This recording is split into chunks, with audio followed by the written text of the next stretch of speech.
This morning I woke up feeling kind of cold. And it's not a temperature thing. It's, if you're somebody who suffers from depression and anxiety like I do, it's an empty feeling. It's a feeling without hope. It's a feeling without peace or just comfort. It's really strange to describe, but those of you who know this feeling, you know what I'm talking about. And, part of my problem is that I can't not learn. So when I hear about something, I have to learn about it. I have to understand it. I have to dig. And that gets me into trouble a lot of times. And these days it's so hard. It's so hard to have hope. It's so hard to have joy or comfort. It's so hard just to be happy and content. And there's so many things that tear at us, that are just ripping. I mean, you turn on the news and pick your poison.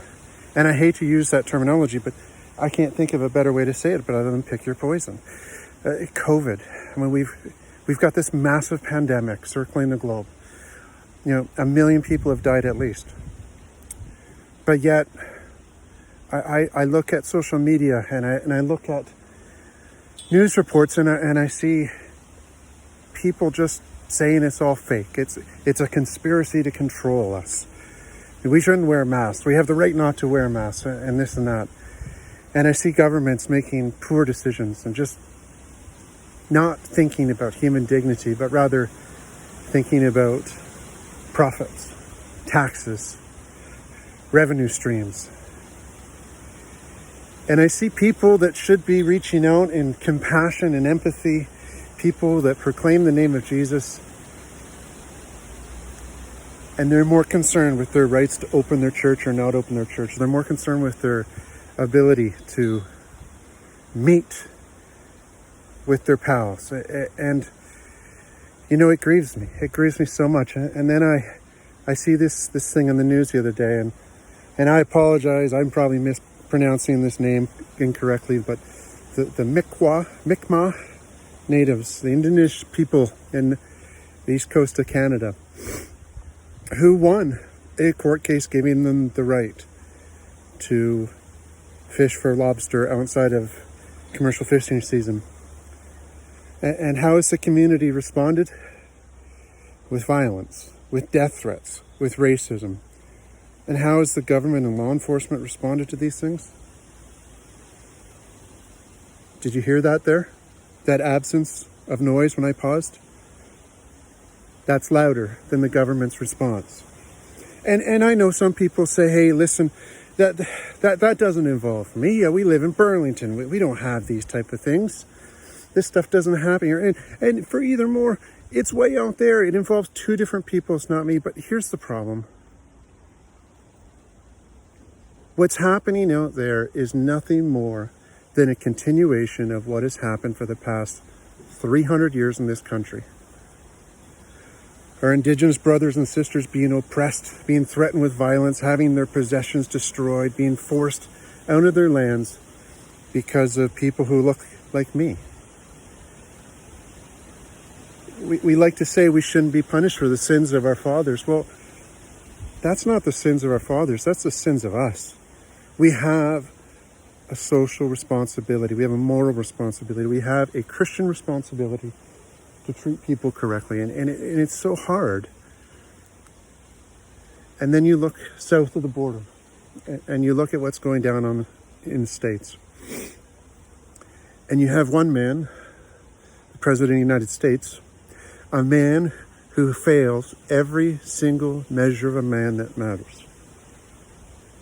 Or at least measures that should matter.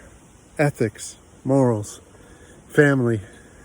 This is a man who cares only about himself and how to get more power, more money, more. But yet, I see brothers and sisters here in Canada propping this man up as the best president for the Christian faith in 40 years.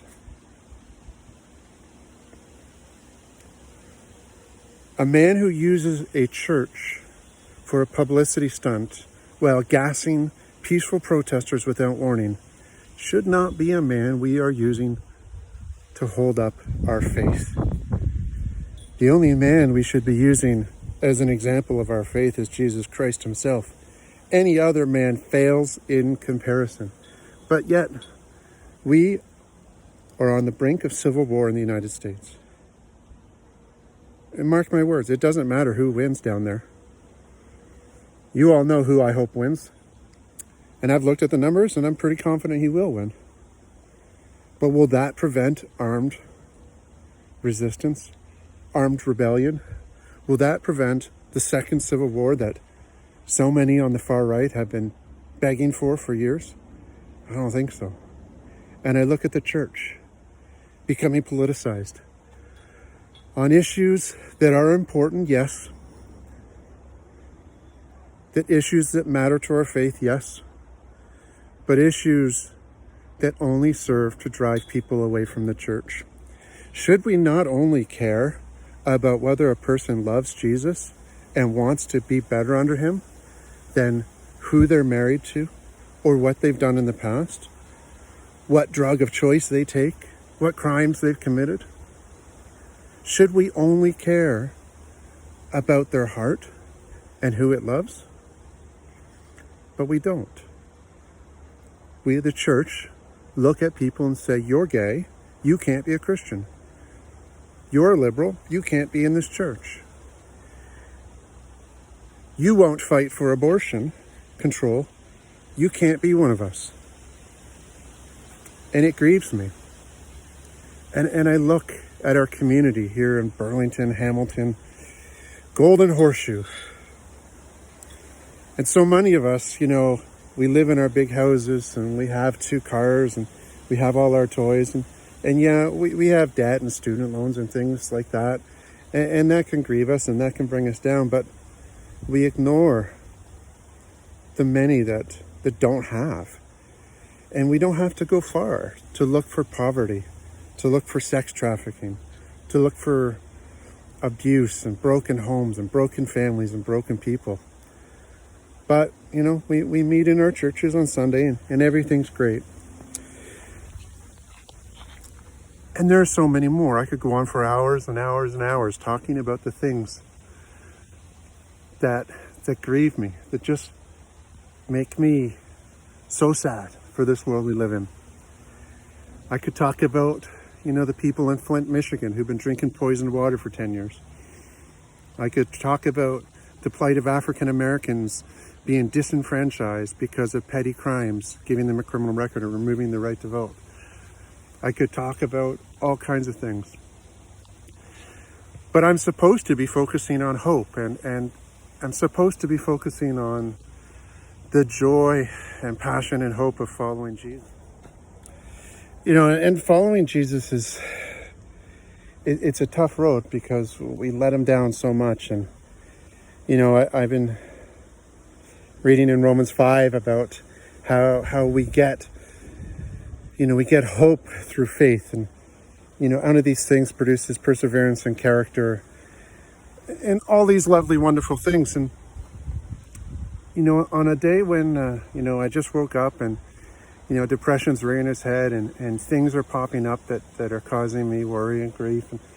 And the world, I'm not going to sugarcoat it.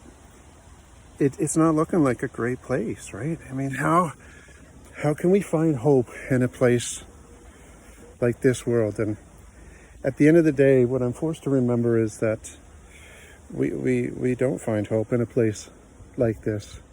Though we live in a beautiful community, in a beautiful town, and I took a walk out on my lunch break just to look over what we live in, because sometimes we miss the bigger picture. And the bigger picture is where we are for now. A beautiful place, a beautiful lake, a beautiful city, a very ugly steel factory that produces jobs for thousands of people.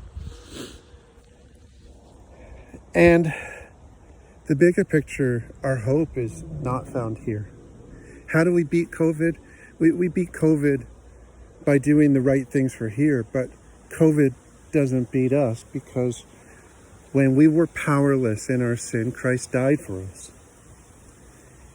And I think sometimes we forget about those things. And I think certainly for that early church in Rome, I think they forgot about those things. I think they forgot the bigger picture. They saw the smaller picture of their context, the persecution that the church and the Jews had been undergoing in Rome, the destruction of the temple in Jerusalem, Nero's circus, all these horrible things. And I think in Romans 5, what Paul is telling us is, don't forget that your hope isn't in these things, in these times, because our hope is not for where we are today. We may be struggling with unemployment from COVID. We may be struggling with, political battles and political things, and worrying about jobs and debt and student loans and all these things. But my friends, we have to remember the bigger picture. And the bigger picture is this: hope in Jesus provides the ultimate reward. And when we place our hope in Jesus, we can have peace. We just have to reach out and grab that peace. And, the world needs that peace. And they need that hope of Jesus too. Our friends in the United States, they need that hope of Jesus, and even more than ever before. Our friends, our Indigenous friends in the East Coast, they need it, but also the people that are oppressing them need it. So, today it's a beautiful day in Burlington. Leaves are falling. See? It's fall. God's beauty is all around us. And sometimes we need to stop looking at the 6 inches in front of our face and look at the bigger picture, and understand that as we go through these trials of 2020, and quite frankly, 2020, I've had enough of 2020, really, honestly. I don't know what they're going to throw at us next, but, enough. But 2020 is just a small time frame in the bigger picture. So my encouragement to people today, if you're struggling with depression, anxiety, these type of things like I struggle with, remember that peace and hope can only come from Jesus. You can reach into whatever self-help book you want. You can eat right, you can exercise, you can do all those things, and that's fantastic. But ultimately, hope can be found in Jesus. And in Jesus, we find the answer to the problems that seek to bring us down, to distract us and to hurt us. So, if you get a chance today, go take a walk outside. It's absolutely gorgeous. The sun is shining. There's chipmunks yelling at me because I'm in their territory, I guess. But it's lovely outside, and it's a perfect example of the bigger picture that we have when we believe in Jesus. So, as an old friend used to say, keep your stick on the ice. We're all in this together, right?